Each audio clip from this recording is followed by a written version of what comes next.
자, 이어서 보겠습니다. 이 문제, 그러니까 물건이 변동되면 임차권을 주장할 수 없다.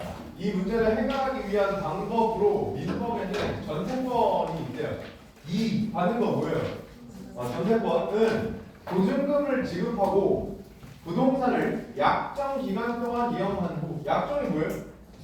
약속으로 정한 거, 약속으로 정한 기간 동안 이용한 후 부동산을 반환하고 보증금을 돌려받는 권리래요. 이게 그럼 전세권의 개념이죠.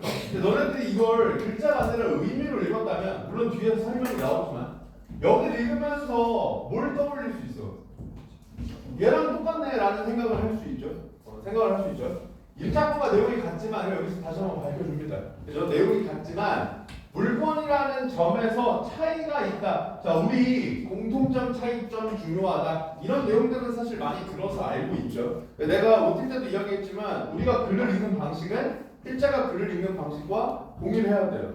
글을 전개하는 방식과. 그러니까 필자가 비교 대조를 하고 있다? 그럼 우리도 의식적으로 일단 비교 대조를 해야 돼. 아시겠죠? 그리고 비교 대조를 할 때 여러분들이 또 중요하게 생각해야 될 건 뭐냐면, 특히 차이점을 언급할 때, 예를 들어서 지금 전세권과 임차권의 차이가 전세권은 물권이다라고 설명하고 있는 거잖아요. 그럼 이걸 읽을 때 아까 지식 표현 떠올리는 거랑 마찬가지로 임차권은 뭐였지 이 생각을 해야 됩니다.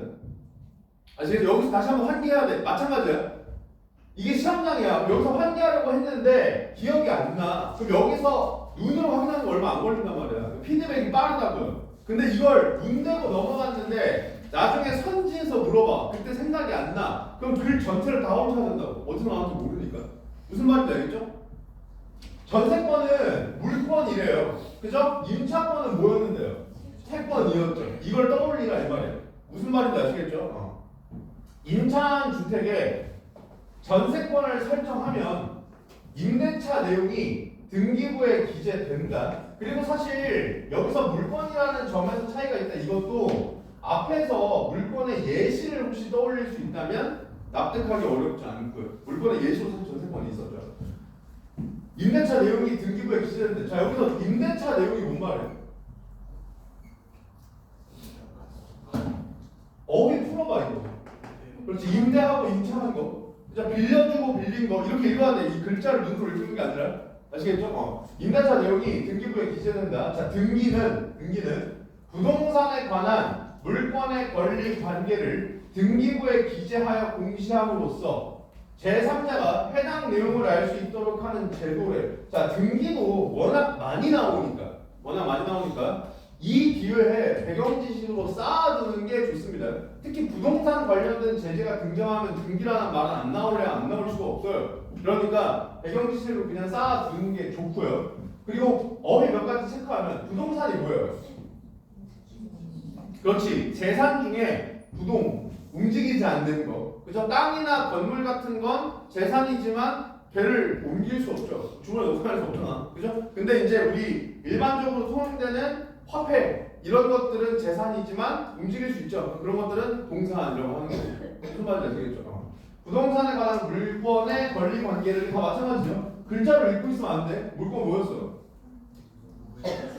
그렇지, 물건에 대한 권리로 제3자한테 주장할 수 있는 권리죠. 그러니까 부동산에 대한 그 물건에 대한 권리의 권리 관계를 등기부에, 등기부라는 건 등기를 적는 부일 거고요.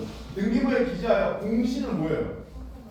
그렇지, 널리 알리는 거야. 널리 알림으로써 제3자가 해당 내용을 알 수 있도록 하는 거야. 물건은 제3자한테도 주장할 수 있죠. 근데 제3자도 이 새끼가 물건을 가지고 있구나 알아야지 그걸 뭐 믿든지 말든지 할 거 아니야. 그죠? 그래서 등기부에 기재해서 널리 알려서 알 수 있게끔 하는 제도가 등기라고. 무슨 말인지 아시겠죠? 전세권을 설정하기 위해서는 임대인의 동의가 필요해요. 임대인 누구였죠? 그래, 집주인. 그러니까 이걸 임대인의 동의가 필요한데 이렇게 읽는 것도 가능하고 그렇게 이해해도 되지만, 집주인의 동의가 필요한데 이게 훨씬 더 와닿는다 이 말이에요. 의미를 알고 있다면. 임대인의 동의가 필요한데 대체로 임차인의 지위가 낮은 현실에서, 임차인 누구야? 세입자의 지위가 낮은 현실에서, 그쵸? 일반적으로 집주인이 갑이고 세입자가 을이잖아. 그죠? 임대인의 동의를 얻기는 쉽지 않대요. 집주인이 허락을 잘 안 해준다 이거죠. 이러한 그럼 여기서 이러한이 받는 게 뭐예요? 그렇지. 집주인의 지위가 더 높아서 허락을 잘 안 해줘. 그래서 세입자의 지위가 낮아서 허락받기가 힘들어. 이걸 이야기하는 거죠. 이러한 임차인의 지위를 보호하여 국민 주거 생활을 안정시키기 위해 제정된 특별법이 주택임대차 보호법이래요. 자, 이거를 축자적으로 해석해 보려고 해보세요. 여기서 개념정리는 안 나왔지만 개념정리는 뭐 앞에 나온 이거겠지만 주택임대차 보호법이 의미하는 바가 뭐겠어요? 그래, 주택임대차 계약을 보호하는 법이라고요. 무슨 말인지 알겠죠? 특히 누구? 임차인의 임차권을 보호하는 법이겠죠. 이 법률은 주택임대차 보호법은 임차인이 일정한 요건을 갖추었을 경우 전제죠. 그럼 여기서 얘는 당연히 중요정보겠죠. 이게 조건이야, 조건. 그래서 조건 판단하는 건 뭐 평가원이 워낙 좋아하니까. 그죠? 일정한 요건을 갖추었을 경우 임차권에 물권적 효력을 부여해. 효력이 뭔데요? 그렇지, 효과, 힘이야. 그러니까 물권과 비슷한 효과와 힘을 부여한다 이거야. 어디에? 임차권에. 임차권은 원래 뭔데? 채권인데. 무슨 말인지 알겠죠? 채권이지만 물권과 같은 효과와 힘을 부여한다 이 이야기예요. 무슨 말인지 알겠죠? 부여하여 임차인의 지위를 강화한대요. 그 요건은 여기서 말하는 그 요건이 얘죠. 그러니까 여기서부터 긴장해야 돼요. 이 조건 판단이잖아, 그죠? 여기부터는 내가 정보를 정확하게 체크하겠다 이 생각을 해야 됩니다. 그 요건은 임차인이 주택을 인도받는 것과 자 주택을 인도한다는 게 무슨 말이에요? 그렇지, 주택을 받는 거 쉽게 얘기하면 그래 그 집에 들어가 사는 거예요. 무슨 말인지 알겠죠? 그 집에 들어가 사는 거 세입자가 그 다음 전입신고를 마치는 거. 전입신고는 알죠? 저 여기 왔어요 이거 신고하는 거예요. 전입을 신고하는 거 마치는 것이다. 요건을 충족한 다음 날부터 임차권은 제3자에게도 대항력이라는 걸 갖는데 이게 정확히 뭔지는 모르겠지만 대항력을 갖는다라는 설명이 나옵니다. 근데 제3자에게도 대항력을 갖는다라고 했으니까 채권은 원래 제3자한테 권리를 요구할 수 없지만 뭔가 이거는 제3자한테도 갖는다고 했으니 뒤에서 나오면 중요하게 잡아야겠다라고 생각해야 될 거고 당연히 줄 거야. 처음 보잖아. 그래서 나는 이 글을 읽고 이 내용을 이해해야 되는데 나는 이걸 처음 봐. 그러면 이 글에서 설명해 주겠죠. 물론 나만 모르는 정보를 안 줄 수 있어요. 다른 애들은 다 알고 나만 모르는 정보를 안 줄 수 있지만 이게 일반적으로 잘 모른다라고 판단한 정보라면 주겠죠. 그 다음 추가적으로 사실 이 문장에서 얘가 진짜 중요하거든요. 이거 문제로도 만들죠. 그리고 아까 얘기했던 전사를 이제 이걸로 가는데 이제 이걸 이용해서 보통 치는데 근데 솔직히 얘기하면 나는 개인적으로 이 문장을 읽으면서 이걸 바로 중요 정보로 잡기는 힘들 수 있다고 생각해. 그냥 다음날부터 준화보다 정도로만 체크하지 이게 되게 중요하겠다라고 생각하지 않을 수도 있어. 않을 수도 있는데 다음 문단에 확정일자 받았을 때 우선변제권 조건이 당일이죠. 그때 떠올렸어야 돼. 왜? 이것도 차이잖아 그럼. 무슨 말이지? 그때는 잡았어야 돼. 아까 얘는 언제였지? 이 생각은 떠올렸어야 된다 이 말이야. 안 그러면 이 정보를 잡기 솔직히 쉽지 않아. 물론 시험장에서는 찾아서 풀었으면 되겠지만 너네들이 찾는 행동을 안 하고 이 정보를 문제 쓸 때는 넘어가기 쉬운 정보이기 때문에 한번 언급을 하고 넘어가는 겁니다. 아시겠죠? 자, 그래서 다음 날부터 제3자한테도 대항력을 가져요. 요건만 갖추면 효력이 발생하고자 이것도 내가 지시표현과 비슷한 게 정의되는 개념. 그죠? 그러니까 개념을 정의를 했어요. 그 이후에는 그냥 어만 제시하죠. 그럼 그것도 지시표현이야. 즉 그 정의된 개념어를 읽을 때 정의된 내용을 환기해야 돼. 그 다음 얘는 이런 것도 마찬가지죠. 요건만 갖추면 아까 요건 설명했죠. 그럼 여기를 읽으면서 요건 뭐였지 머릿속으로 환기해야 돼. 무슨 말인지 알겠죠? 만약에 여기서 확인 못하면 가서 확인하는 거 얼마 안 걸린단 말이야. 근데 이걸 확인 안 하고 넘어가면 그때는 다시 찾으려면 오래 걸려. 아시겠죠? 자, 그럼 요건이 뭔데요? 그렇지, 전입신고, 주택인도, 그죠? 그러니까 쉽게 얘기해서 들어가 살고 전입신고하고, 그죠? 갖추면 효력이 발생하고 임대인의 동의도 필요하지 않아. 이것도 마찬가지죠. 그냥 읽고 있으면 안 돼. 뭐와의 차이점이야? 전세권과 차이점이다. 이렇게 읽고 있어야죠. 임차인을 효과적으로 보호하는 것이 가능하네. 나 끝에 안 돼. 되죠? 자, 그러면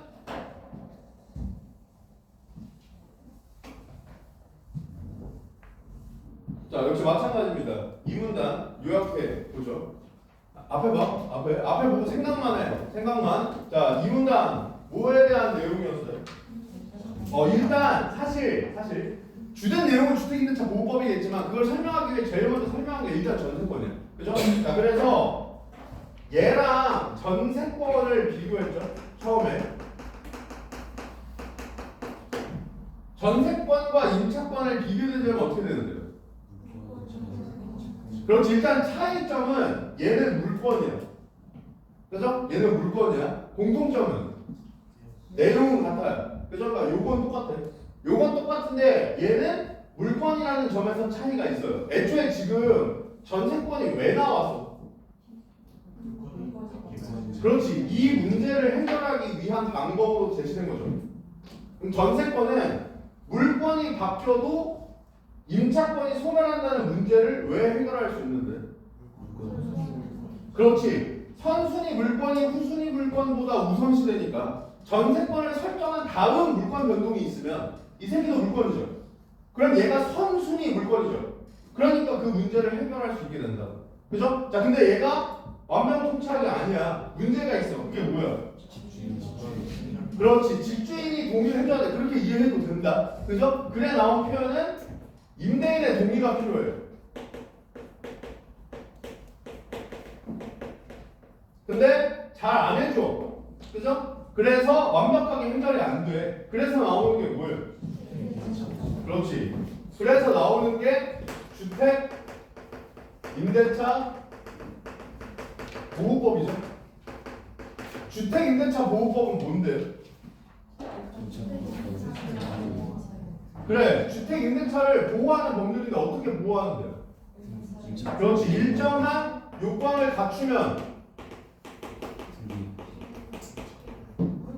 그렇지. 임차권에 물권적 효력을 부여한다.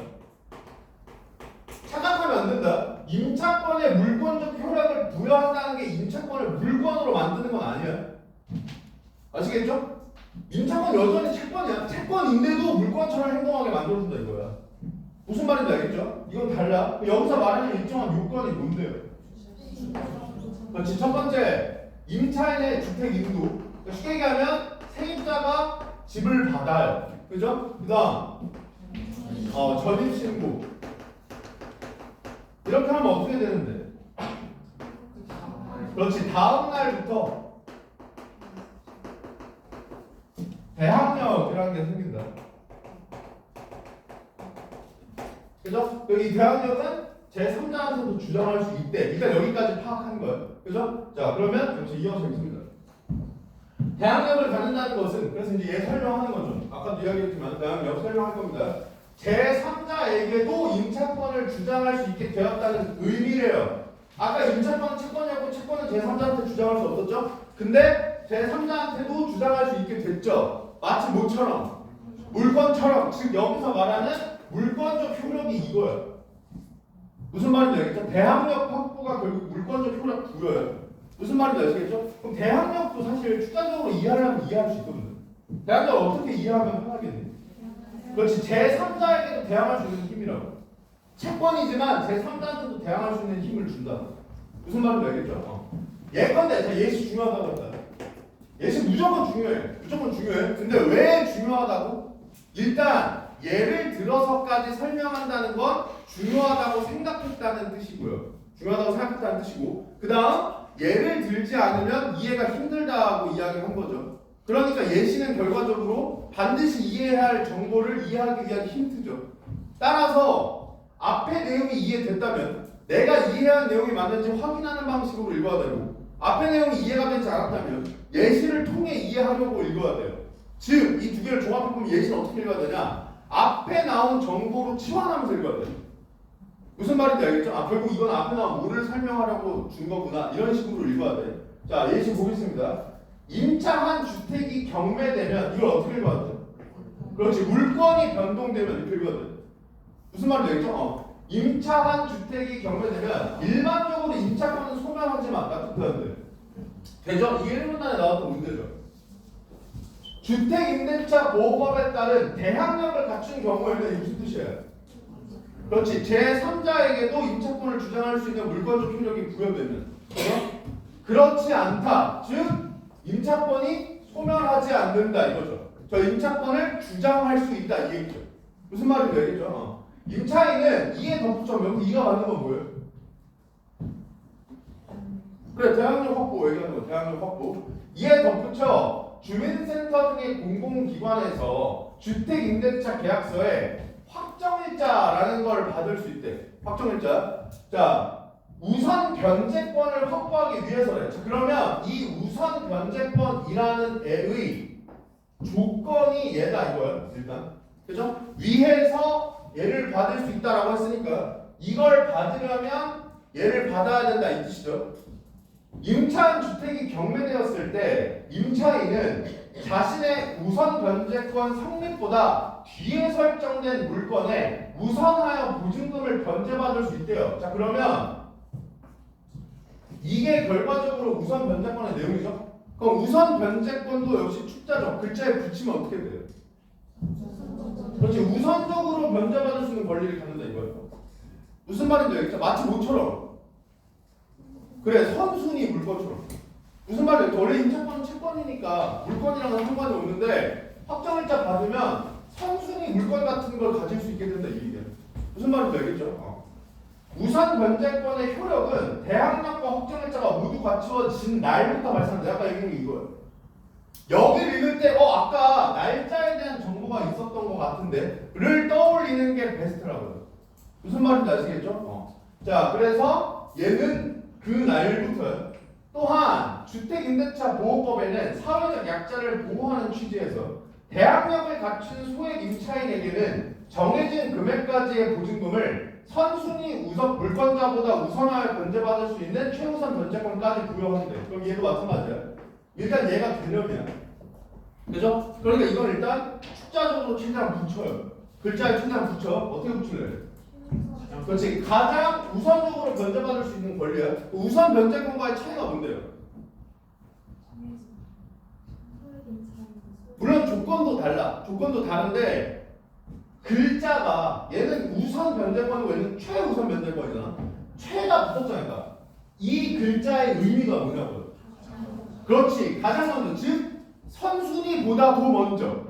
무슨 말인지 알겠죠? 최우선 변제권은 선순위 물권자보다도 우선. 이게 중요하다고 그래서 개념에서는 이 정보가 중요한 거라고. 글자를 숫자적으로 풀이해 봤을 때 아시겠죠? 그 다음 최우선 변제권의 조건이 첫 번째 대항력을 갖출 것, 두 번째 소액 임차인일 것 이거죠. 무슨 말인지 아시겠죠? 자 소액 임차인으로 인정될 수 있는 보증금의 기준과 그럼 이거는 조건 중에 하나가 소액 임차인이었는데 소액이 무슨 말이에요? 금액이 적다죠. 그럼 얼만큼이 적은 건데 이건 사람마다 다르시잖아. 그 이야기를 하는 거죠. 소액 임차인으로 인정될 수 있는 보증금의 기준. 그 다음 최우선 변제권으로 변제받을 수 있는 금액. 이거 왜 나온 거야? 이거 왜 나온 거냐고. 그렇지. 이것 때문에 나온 거죠. 이것 때문에 나온 거죠. 정해진 금액까지의 보증금이라고 했으니까 얼만큼까지 줄 건데 이거 얘네들은 대통령령으로 정해지며 지역에 따라 다른다. 이거는 결과적으로는 그냥 달라질 수 있다. 이 정도로만 이해하면 되죠. 물론 우리 행정입법 오랜만에 기억나요? 행정입법을 통한 행정인데 거기에 나와서 좀 위임명령 할 때 어쨌든 대통령령으로 정해지고 지역에 따라 다르다. 중요한 건 얼만큼이 소액이야. 그리고 얼만큼까지 최우선으로 변제해 줄 건데는 달라질 수 있다. 이 이야기죠. 지역에 따라. 이렇게 이해하면 되겠죠. 자 그러면 역시 마찬가지로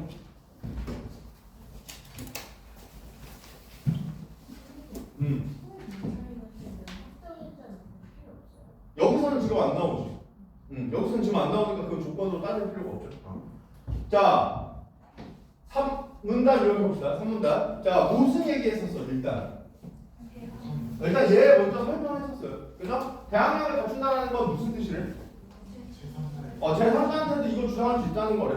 그죠? 그러니까 물권 증표를 구한다는 게 이런 뜻이구나. 여고요. 또 확정일자가 왜 나오는데? 그렇지. 주택임대차 보호법 일단 제일 중요한 건 대항력 확보예요. 그죠? 대항력 확보. 왜? 일정한 요건 갖추면 물권 증표를 부여하는 거였으니까. 근데 여기에는 뭐도 있냐? 우선 변제권도 있어요. 이것도 보장해. 주택임대차 보호법은 일단 우선 변제권이 뭐였는데? 그렇지. 우선적으로 변제받을 수 있는 권리를 부여하는 거야. 언제? 그렇지. 대항력 플러스 확정일자. 이 날부터. 그죠? 그 다음. 그렇지. 최우선 변제권도 보장해.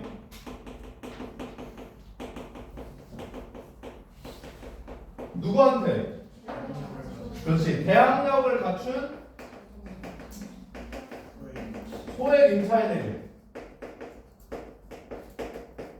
그래서 얼만큼이 소액인데 그리고 얼만큼을 최우선 변제해 줄 건데 얘네들은 달라질 수 있다. 이 얘기가 나왔던 거죠. 이렇게 요약하면 됩니다. 자, 이어서 주택임대차가 완료되었는데 임차인이 임대인으로부터 보증금을 반환받지 못하는 일이 생기기도 한데 그럴 수 있죠.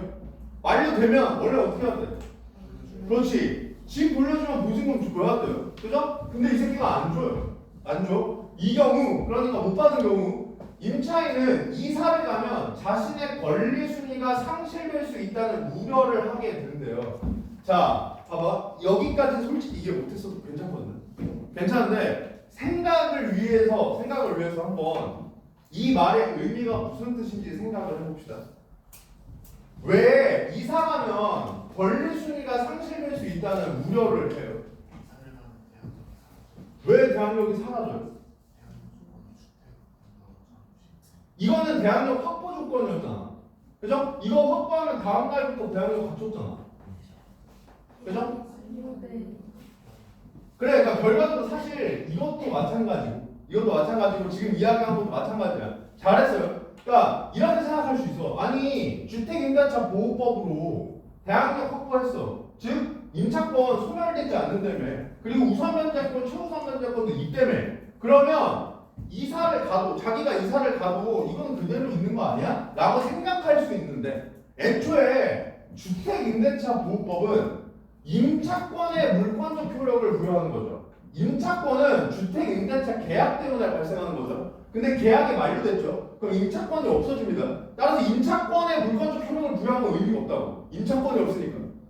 무슨 말인지 알겠죠? 그래서 계약 만료되고 이사 가면 방 빼면 보증금 안 주는 거 아니야? 이렇게 생각할 수 있다고. 무슨 말인지 알겠죠? 이런 문제 때문에 주택임대차 보호법에는 임차권 등기 명령 제도가 포함되어 있대. 그러니까 여기에 하나가 더 있는 거죠. 여기 하나가 더 있는 거죠. 주택임대차 등기 명령 제도가 있대. 이는 종료된 임차권을 법원의 명령으로 등기부에 공시할 수 있도록 하는 거래. 자, 일단 등기부의 공시 이거 아까 앞에 나왔었죠? 이게 무슨 말이에요? 그래서 제3자한테 권리관계 알려주는 거예요. 무슨 말인지 알겠죠?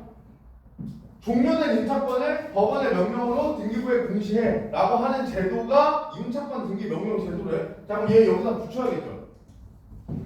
의미 붙여야겠죠? 어떻게 붙일래요? 그렇지. 임차권을 등기하라는 명령이야. 그죠? 그 제도인데 여기서 중요한 건 이 임차권은 무슨 임차권이야? 종료된 임차권이야. 즉 개념정의에서 얘가 중요하다. 그러니까 출자적으로 이해할 때 이런 내용들을 파악할 수 있다 이 말이에요. 무슨 말인지 여기서 중요한 게 얘구나. 왜냐면 글자를 붙일 때 이 글자가 안 보이잖아. 이 의미가 이 글자는 안 보이잖아. 그럼 내가 출자적으로 붙일 때 이거 이제 선생님 얘기야. 그러니까 꼭 이렇게 해야 된다는 거 아니야? 나는 이런 거에 체크를 한다고요. 출자적으로 붙여놓고 여기에 이게 없으니까 이거 까먹으면 안 되겠다 라고 생각하고 표시한다 이 이야기야. 알겠죠? 그래서 임차권 등기 명령 제도란 종료된 임차권을 등기하라는 명령 그 제도예요. 무슨 말인지 아시겠죠? 자, 임대차가 종료된 후 보증금이 반환되지 않은 경우 임차인은 관할 법원에 임차권 등기 명령을 신청할 수 있대요. 종료됐는데 돈 안 주면 신청할 수 있어. 법원이 이를 심리하여 결정해. 심리한다는 건 쉽게 얘기하면 따져보는 거예요. 증거 같은 거 이렇게 비교해가지고 따져보는 거. 심리하여 결정한다. 이때 임대인의 동의는 필요하지 않아. 즉 집주인 동의 안 해도 할 수 있고, 또 전입 신고를 하지 않았거나 확정일자를 받지 않았던 임차인도 얘도 마찬가지야. 이걸 그냥 단순히 글자로 읽고 있으면 안 돼요. 전입 신고를 하지 않았다. 무슨 뜻이야? 대항력이 없다 이거예요. 대항력이 원래 없었어. 그 집에서 살 때는. 또 확정일자를 받지 않았어. 이거는 우선 변제권도 없었어. 그죠? 얘도 임차권 등기를 하게 되면 이때 임차권 등기도 마찬가지죠. 종료된 임차권이 등기되면 이 얘기겠죠. 종료된 임차권이 등기되면 대항력과 우선 변제권을 취득하게 된다. 그래서 여기에 이 단어가 나온 거라고. 무슨 말인지 알겠죠? 물론 앞에서 못 떠올렸어도 여기서 잡아도 돼요. 여기 잡아도 돼. 근데 글을 읽을 때 여기서 떠올렸다면 여기는 확인 수준이 되겠죠. 앞에서 그래서 나왔던 거군. 이런 식으로. 자, 한편 임차권이 등기된 뒤에, 이건 뭔 말이야? 종료된 임차권이 등기된 거겠죠. 등기된 뒤에 해당 주택에 새로 임대차를 체결한 다른 소액 임차인은 이럴 수 있죠. 아직 나는 보증금을 돌려받지 못했어. 그래서 임차권 등기 명령 제도를 신청해서 결정이 돼서 등기가 됐어요. 근데 그 집에 또 다른 사람이 이사 올 수도 있죠. 그 경우 보증금의 최우선 변제를 받을 수 없도록 해야 돼. 자, 최우선 변제가 뭐였어? 가장 우선적으로 변제받을 수 있는 권리였죠. 뭐보다? 선순위 물건보다. 무슨 말인지 알겠죠? 임차권 등기를 한 임차인이 예상하지 못한 손해를 입을 수 있기 때문이래. 자, 그럼 이게 이유인데, 물론 어차피 문제에서 물어봤어요. 바꿔 얘기하면 문제에서 물어봤기 때문에 불친절하게 나온 건데, 너희들 보고 추론하라고. 이 이유가 납득되니? 이걸 문제로 만든 게 얘와 관련된 문제인 거야. 그죠? 반대로 얘기하면 글을 읽으면서 여기서 이해했다면 그 문제는 그냥 먹는 거겠죠. 추론적 특혜니까. 그럼 얘를 생각해보자고. 일단 생각해보자고. 실제로 시험장에서는 문제의 선지를 보고 역으로 이해해도 상관은 없어요. 답만 고르면 되니까. 근데 우리가 공부를 할 때는 이해도를 높이는 게 목적이니까 생각을 해보자. 결국 여기서 핵심은 손해죠. 즉 임차권 등기를 한 임차인이 손해를 볼 수 있는 게 뭐가 있지를 생각해봐야 돼. 그래야지 최우선 변제를 받을 수 없도록 한 게 이거랑 무슨 관련이 있는지를 따져볼 거 아니야. 그죠? 야, 그러면 임차권 등기를 한 임차인이 가지고 있는 권리가 뭐예요? 대항력이랑 우선 변제권이죠. 그럼 여기서 최우선 변제권이랑 붙었을 때 손해를 보게 되는 권리가 뭡니까? 얘겠죠? 그러니까 얘랑 관련된 거 고르면 답이라고. 무슨 말인지 알겠죠? 비교했을 때 손해를 입게 되는 경우가 이거잖아. 그죠? 얘가 우선적으로 변제받을 수 있는 권리야. 애초에 임차권 등기를 왜 한 거야? 보증금을 못 받아서죠. 보증금을 못 받은 사람을 보호해 주려고 이 제도를 만들었어. 근데 최우선 변제는 이것보다도 먼저죠. 그럼 얘는 임차권 등기 명령 제도라는 제도를 활용했는데도 최우선 변제 때문에 우선 변제권을 못 받을 수가 있죠. 정확히 얘기하면 우선 변제권으로 받을 수 있는 금액이 줄어들 수 있죠. 그렇기 때문에 못 받게 했다. 이 이야기를. 무슨 말인지 아시겠죠? 자,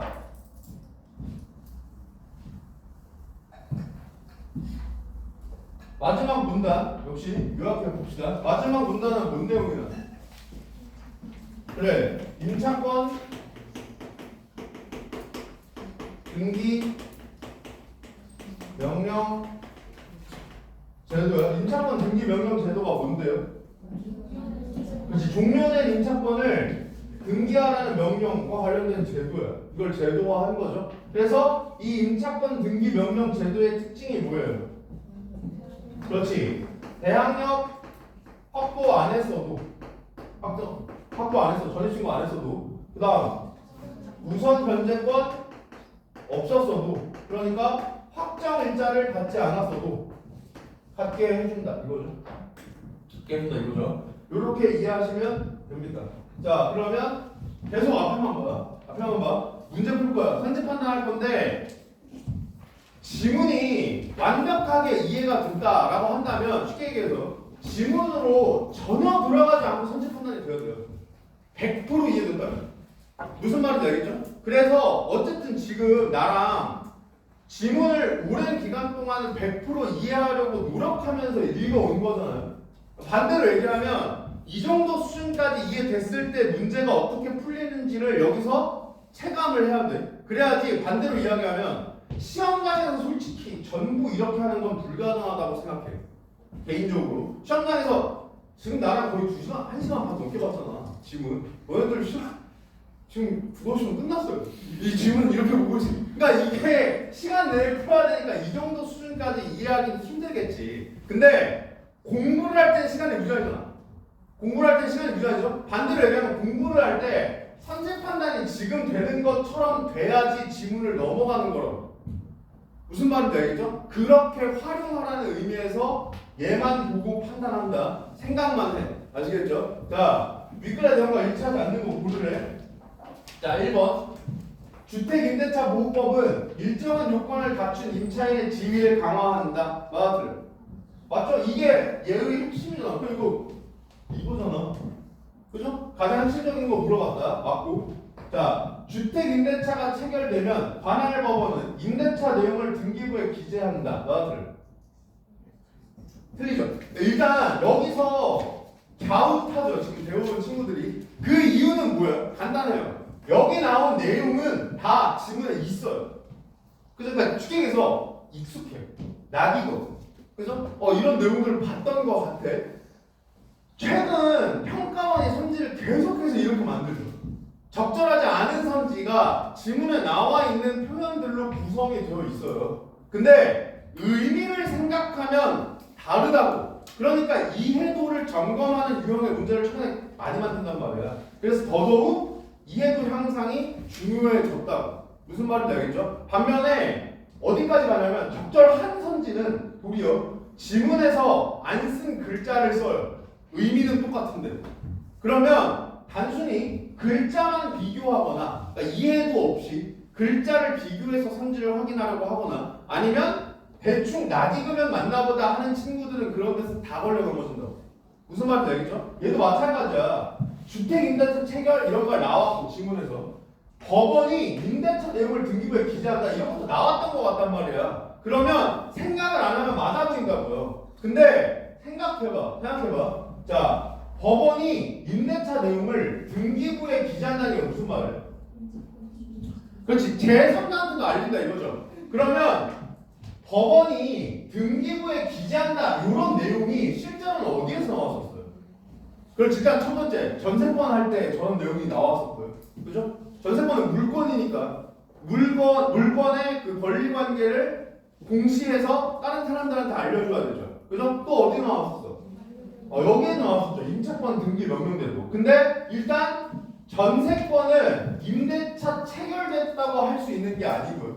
그죠? 임대인이 동의해줘야 돼. 그죠? 그 다음 임차권 등기 명령제도는 종료된 임차권에 대해서죠. 따라서 어떠한 경우에도 체결되면 기재해야 된다는 나올 수가 없어요. 무슨 말인지 알겠죠? 이렇게 의미를 가지고 얘를 체크할 수 있어야 돼. 자, 그 다음 주택임대차가 만료되면 임차인은 임대인에게 임대차의 목적물을 반환해야 된다. 글자만 어려워 보인다 뿐이지 의미 생각하면 당연한 거죠. 임차인 누구야? 세입자는 임대인 누구야? 집주인한테 임대차의 목적을 뭔데? 집 돌려줘야 된다고. 당연하잖아. 무슨 말인지 알겠죠? 자, 그 다음 최우선 변제권이 있는 소액 임차인이더라도 보증금의 전부를 반환받지 못할 수 있다. 이런 게 이제 최근 평가가 트렌드라고요. 그죠? 그래서 내가 이게 2학년 기출이지만 N소생 애들한테도 반복적으로 풀리는 이유가 최근 평가원 트렌드를 잘 반영했어요. 실제로. 물론 최근 평가원이 이렇게 내기 전에 나온 기출이긴 한데 그 전에도 이런 구성은 있었단 말이에요. 반대로 얘기하면 내 생각이야. 실제로 아닐 수도 있어. 이 교육청 모의고사를 출제하러 들어가셨던 선생님들 대부분이 수능 검토위원회에 들어갔던 선생님들이었던 것 같다고요. 그러니까 평가원이 너네들이 뭘 어려워하고 그러니까 사실 평가원은 내가 아마 6월, 9월 해설 강의할 때도 이 이야기를 무조건 하게 될 건데 절대로 더럽게 안 내요. 평가는 절대 더럽게 안 낸다. 어렵게 낸다가 두 가지 방식이 있죠. 더럽게 내는 게 있어요. 그죠? 아니 뭘 이런 것까지 체크를 하게 해. 이런 게 있고 정말 잘 냈는데 어려운 문제들이 있어. 평가는 절대로 본질에서 벗어나는 걸 묻지 않는다. 아시겠죠? 그래서 얘도 마찬가지야. 보증금의 전부를 반환받지 못할 수 있다는 표현은 없다고요. 이런 내용은 글에 없어요. 이 표현은 없다고. 다시 내용은 있어. 표현이 없다고. 그러면 글자 가지고 착한 애들 이거 모른다니까. 무슨 말인지 나 이런 거 못 봤어. 이렇게 생각한다고 그냥. 아시겠죠? 근데 생각해봐. 최우선 변제권이 있는 소액 임차인이다. 최우선 변제권이 뭐였어요? 그렇지. 정해진 금액만큼 가장 우선해서 변제받는 권리죠. 그 정해진 금액이 보증금보다 적으면 최우선 변제권이 있다고 하더라도 보증금의 전부를 반환받지 못할 수 있죠. 무슨 말인지 알겠죠? 이런 식으로 판단을 해야 된다. 자, 그 다음 어떤 물건에 대한 지배권을 모든 사람에게 주장하려면 해당 물건이나 물건이 필요하다. 이거 바로 그런 거고. 그죠? 그래서 정답 2번.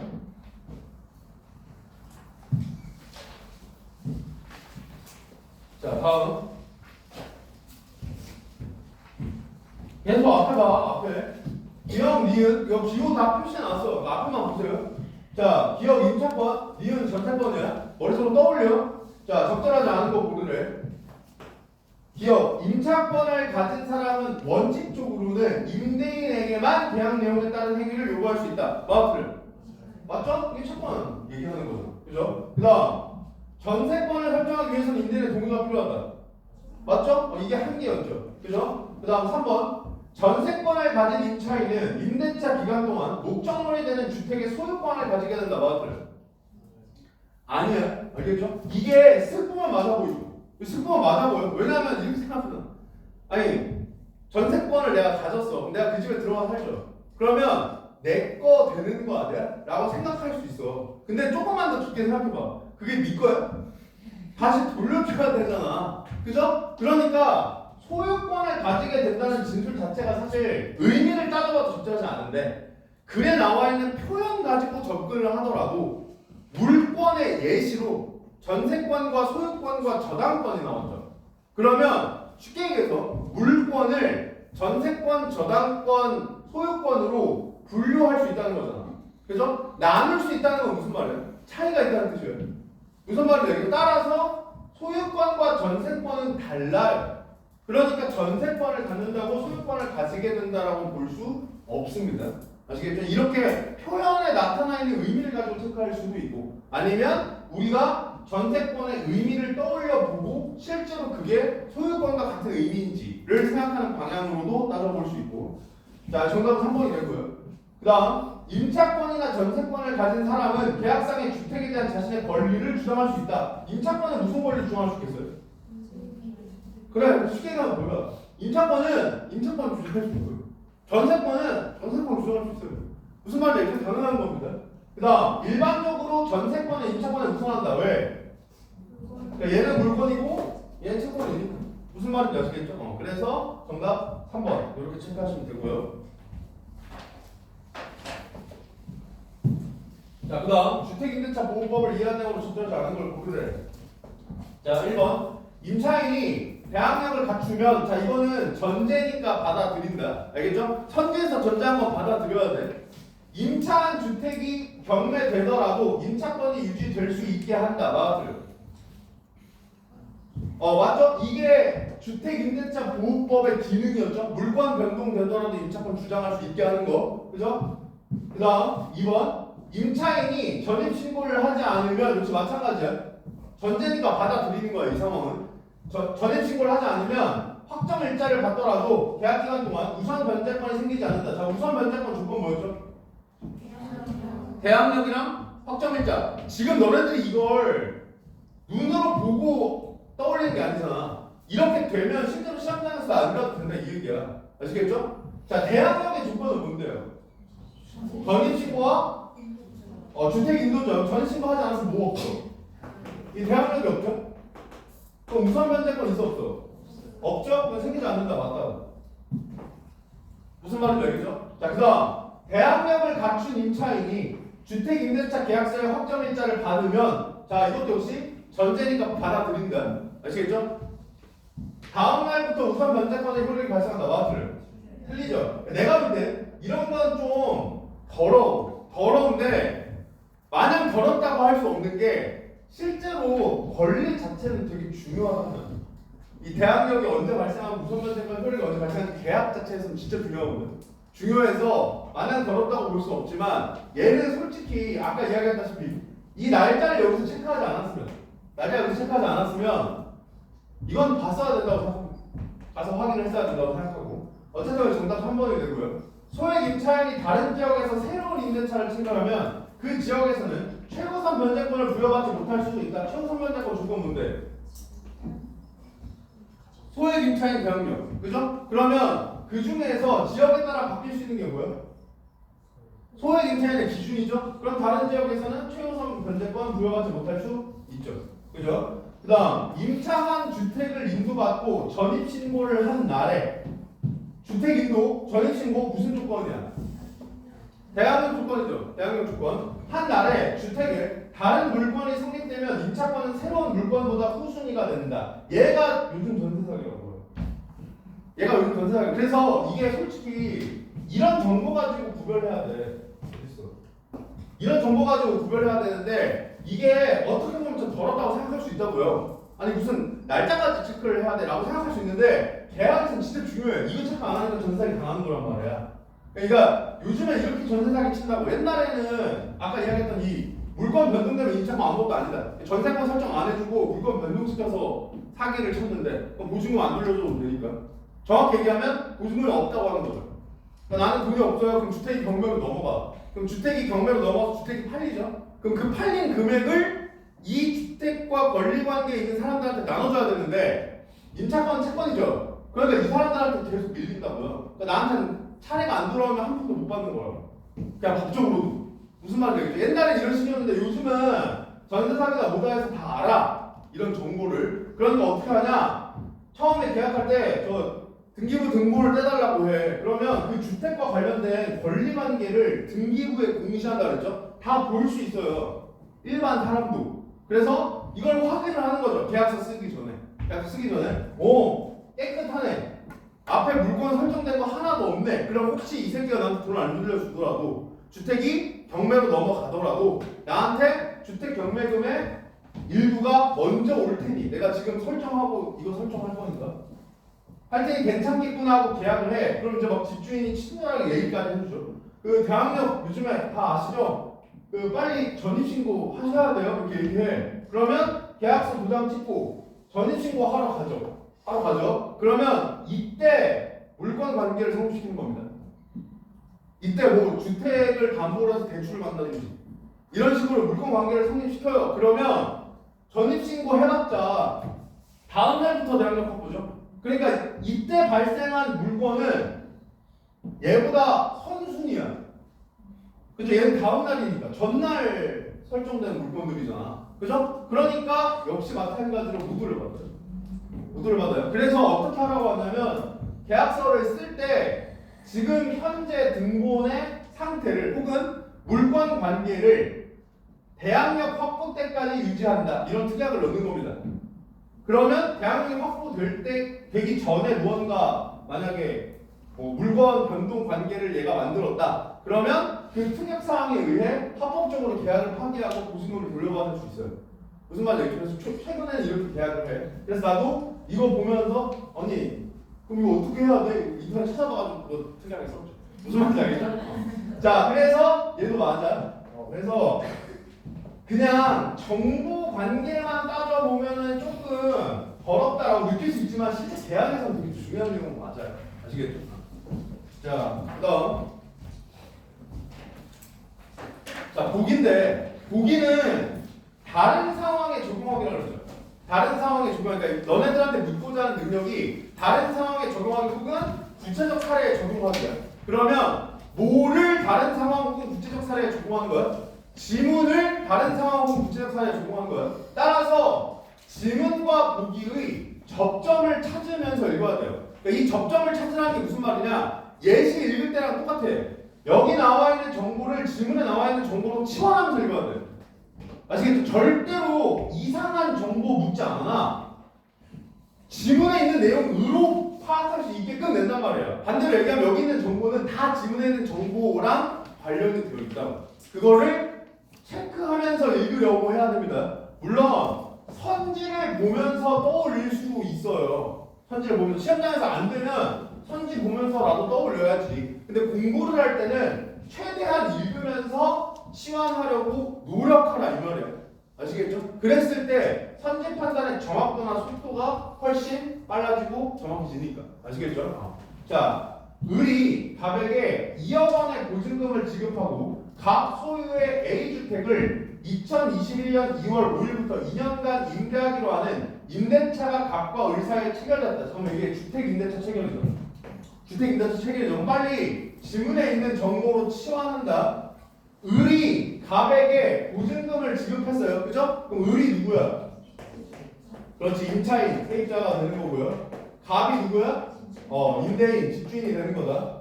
이렇게 치환해야 된다 이거야. 그 다음 2021년 2월 5일부터 2년간이니까 계약 기간은 언제까지야? 2023년 2월 4일까지가 되겠죠. 중요하지 않아. 계약은 당연히 공공식 기준이니까 2월 4일까지야. 알겠죠? 자, 임대차 체결됐어. 을은 2021년 2월 5일에 이사하고 전입신고 했어요. 뭔 말이에요? 그렇지. 대항력 이렇게 읽어야 된다고 이걸. 무슨 말인지 알겠죠? 언제부터? 2월 6일부터 이렇게 읽어야 된다고 이걸. 무슨 말인지 알겠죠? 이렇게 읽는 게 치환이야. 계약 내내 확정일자는 받지 않았다. 뭔 말이에요? 그렇지. 우선 변제권은 없었다 이거야. 자, A주택에 거주해 오던 을은 주택 임대차 만료를 앞두고 이사갈 집을 구하여 새로운 임대차를 체결하였고 2022년 12월 4일에 갑에게 기존의 임대차를 연장하지 않겠다는 의사를 밝혔대. 뭔 말이야? 이때 종료된다 이거야.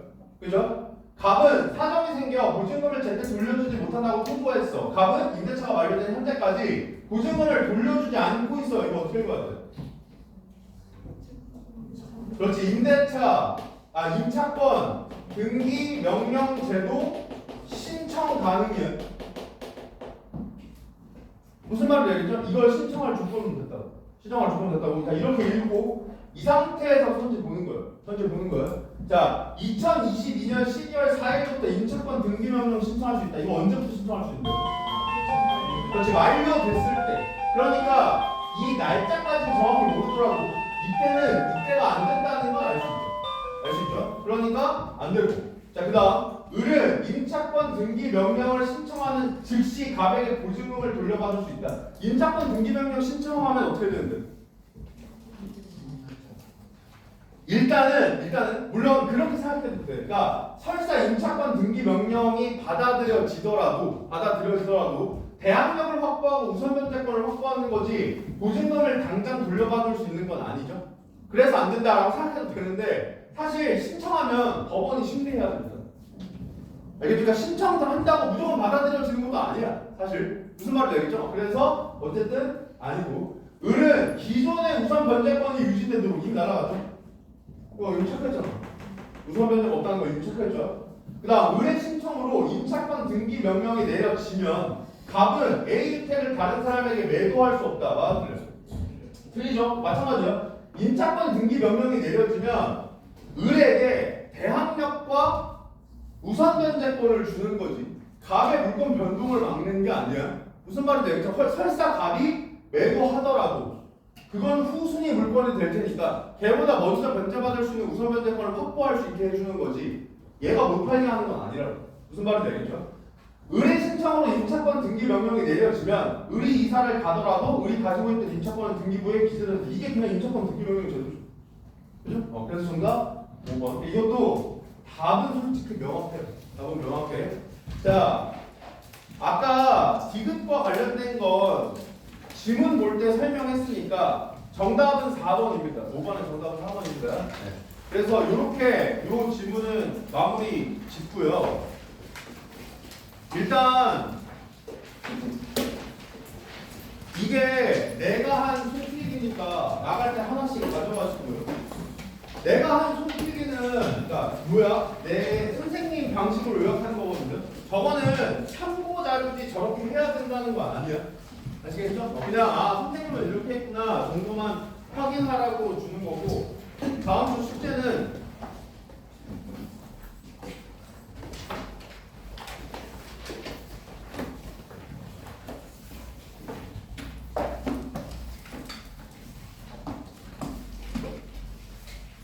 교재